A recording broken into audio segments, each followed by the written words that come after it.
What's going on, y'all? Today we got the Nike SB Mystery Huff Dunk.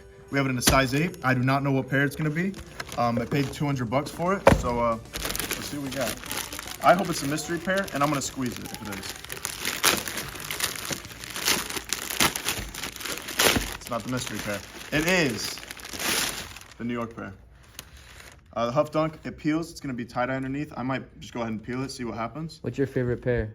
Definitely the mystery, but it's also the most rare. If I had to pick out of the two, it's the You would same like frame. the most rare. Of course.